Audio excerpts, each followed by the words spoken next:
Kuzan left the path when the sea began to look like a line drawn in blood.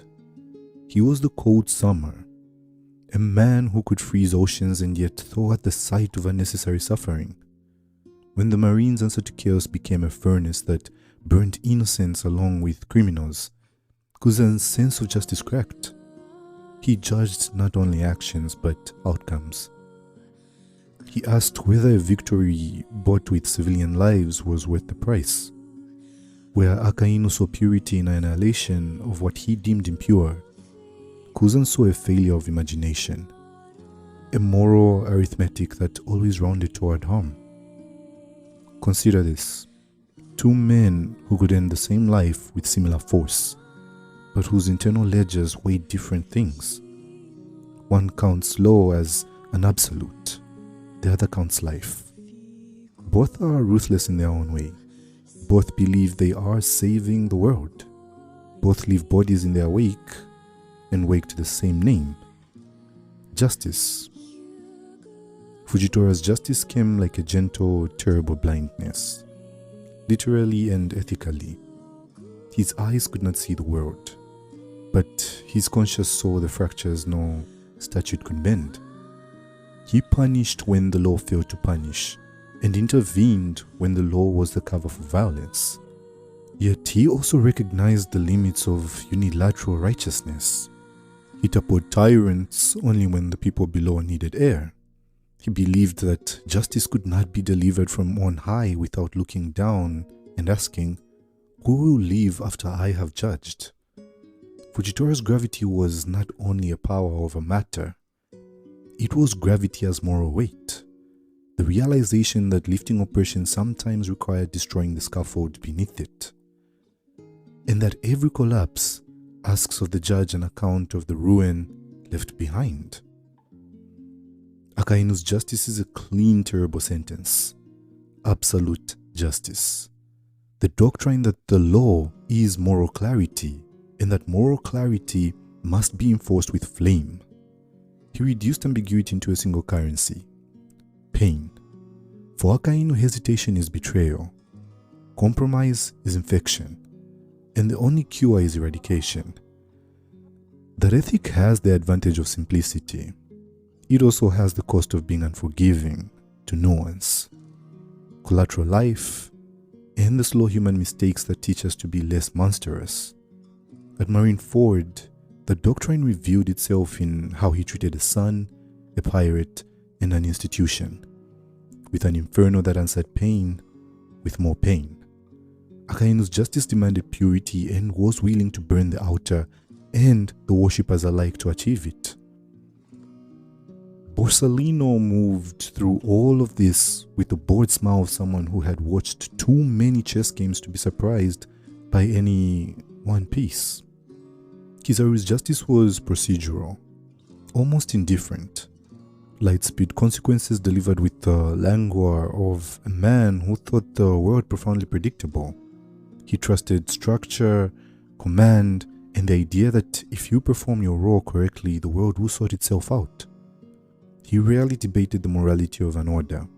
He treated justice as an office to be filled, not as a question to be kept lit. In him, we see the danger of bureaucratic conscience, the person who kills not from fervor, but from the quiet certainty that the paper says so. What does it mean that all five wear the same badge, but carry different compasses? Justice in the Marines becomes a mirror held up to the soul. The institution offers a framework, a place, a uniform, a mandate. Yet each man imports his own moral economy into that uniform. Garp's compassion, Kuzan's plurality of value, Fujitora's burdened pragmatism, Akainu's absolutism, and Kizaru's proceduralism. Together they form a microcosm of ethical theory, deontology, utilitarianism, virtue ethics, consequentialism, and legal positivism. They all walk under the same flag and ask, which of us holds the right scale? But the story is not merely academic, it is lived. When Akainu burned Ace, He enforced a law in a way that made the law itself a wound. When Garp hesitated, his mercy sowed questions about accountability. When Kuzan left, he hinted at the possibility that institutions rot from inside, where their defenders begin to accept moral shortcuts. When Fujitora aired his doubts, he invited us to imagine a judge who might become a liberator and a tyrant, depending on how he measures outcomes. When Kizaru moved as if things were inevitable, he made the reader ask whether indifference too is a moral position. There is a logic to each path. What differs is the chosen enemy. For Akainu, the enemy was ambiguity and permissiveness. For Kuzan, it was needless suffering. For Fujitora, it was the corruption of law into spectacle. For Garp, the enemy was cowardice, the refusal to act with both strength and care. For Kizaru, the enemy was disorder. Each man sees a single axis of corruption and sets his sights there. The moral problem is that the world is not a single axis. Cruelty lives in many places, and there is consequence. The Marines that demand absolute justice create martyrs. The Marines that allow soft verdicts risk being hollowed by criminals who read mercy as weakness. In fiction, we watch noble men smash their souls against an impossible machine and ask why any of them survived. Which of them is right? None and all. The tragedy is that each truth, when pursued alone, becomes violence. The cure for one harm becomes the disease of another. Justice reduced to a single method fails the very people it purports to protect. There is one more thread. The public stage. The Marines do not adjudicate in private rooms. They perform. Their actions teach the world what government values. Akainu's fire taught submission through terror. Garp's mercy taught that honor need not be cruel. Fujitora's public conscience taught that the state could be questioned from within. Kizaru taught obedience. Kuzan's resignation taught that living can be a kind of protest. So when we ask whether justice in the Marines is fair, we are really asking, what story does power want to tell itself? Is it a story of purity earned by sacrifice? Is it one of order preserved at the expense of nuance? Is it one of compassionate restraint that risks being consumed by predators? Or is it a story of individuals who insist, even under uniform, on examining the lives their decisions will ruin? If justice is a poem, the Marines have several authors. Some write with flames, some with frost, some with the slow weight of falling stones. Each author claims the stanza in the beginning and the end. But the island below, the ordinary people, the nameless families, read those stanzas and learn to live with the heat or the cold. We do not have to choose a hero among these men. We can instead use them as a mirror. Ask yourself, when faced with abuse, do you demand a purifying burn or a careful removal? When faced with corruption, do you remain within the system to change it, or do you walk away to refuse complicity? When the law speaks, do you answer with an act of mercy or with a hammer? The answers tell us more about the world they defend than any headline. They tell us quietly and without announcement whether justice will be something the Marines hand down or something they hand back to the people. What decides the nature of the Marines is not the law. It's not even the Admirals. It is the point of origin of their justice, who they believe they are serving. Some institutions are built on ideals. The Marines are built on fear.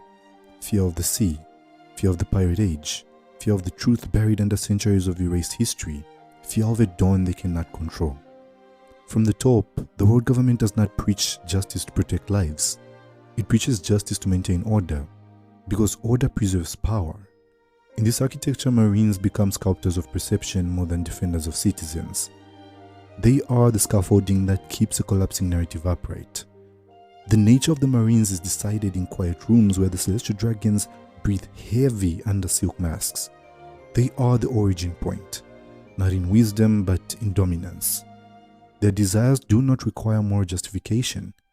They require enforcement. And here is the paradox. An institution built to uphold justice is anchored to people who have never been required to act justly. This contradiction bleeds downward, as seen by the God Valley incident. Marines who follow orders begin to see justice as the ability to do something without consequence. Marines who question orders begin to see justice as the refusal to let power blind them. Two definitions forming under the same roof, destined to clash. The Gorses set the narrative, they decide what the world must believe. They erase islands, not with bombs but with silence. And the Marines become the instruments that ensure the silence stays absolute. Their justice is not derived from ethics but from continuity.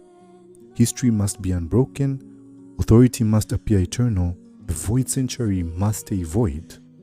And because they believe the truth would destroy them, their version of justice becomes inherently preventative. It is justice rooted in paranoia, the fear that if people knew too much, they would not obey. Thus, the Marines inherited justice defined not by what is right, but by what must never be known. This is where the shape of the Marines becomes fluid, because the Admirals do not merely follow the doctrine, they translate it. Akainu translates justice into annihilation. Kuzan translated it into restraint. Fujitora translates it into accountability. Kizaru translates it into neutrality. Each of these translations is legal. Each is permitted. Each is Marine justice. And this is the dangerous truth. The Marines are not a singular moral entity. They are a theological debate fought with battleships. Justice becomes subjective, authorized by hierarchy and executed at the speed of personal belief. What kind of person joins the Marines? A child who lost their home to pirates? A young man taught that the uniform gives meaning? A woman holding a rifle because the world refuses to hold itself together?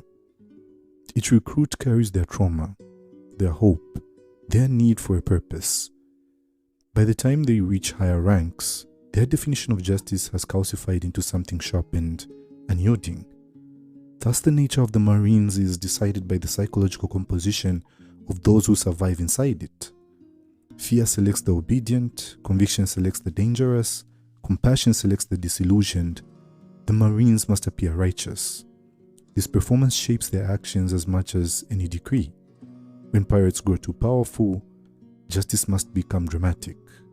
When the people lose faith, justice must become brutal. When a symbol falls, like an admiral or an emperor, justice must become theatrical. The Marines serve two masters, the world government and the public eye. And to appease both, justice becomes a spectacle. The gallows at Marineford, the broadcasts, the execution of the pirate king, the Basta cause, public fear is currency. The Marines mint it. Every institution has a hidden thesis, the belief it cannot admit aloud. For the Marines, the hidden thesis is this: justice is whatever keeps the world from turning against us. If that means absolutes, Akainu becomes the ideal. If that means compassion, Fujitora becomes the anomaly. If that means selective blindness, Kizaru becomes the model. If that means human morality over institutional mandate, Kuzan and Garp become the outliers. The Marines are not choosing a path. They are choosing which wound they can live with. Everything the Marines do must answer the question, who is justice actually for? Is it for the kingdoms who pay tribute? Is it for the celestial dragons who own the sky? Is it for the innocent villagers like those on Ohara or Dressrosa? Is it for the pirates' victims? Is it for the legacy of an empire built on forgotten sins? The nature of the Marines changes depending on which answer they prioritize. And because the answer changes with each era, justice shifts like a tide, dragging all who serve within it toward whatever definition is convenient. So what ultimately decides the framework of the Marines? Not morality, not truth, not law. It is fear disguised as justice, and individual conviction disguised as law. The government provides the mask, the admirals choose the expression, the soldiers enforce the performance. The institution survives not because its justice is pure, but because its narrative is powerful. And the deeper tragedy is this: the Marines genuinely believe they are protecting the world, but the world they are protecting is the one the world government created, not the one that people deserve.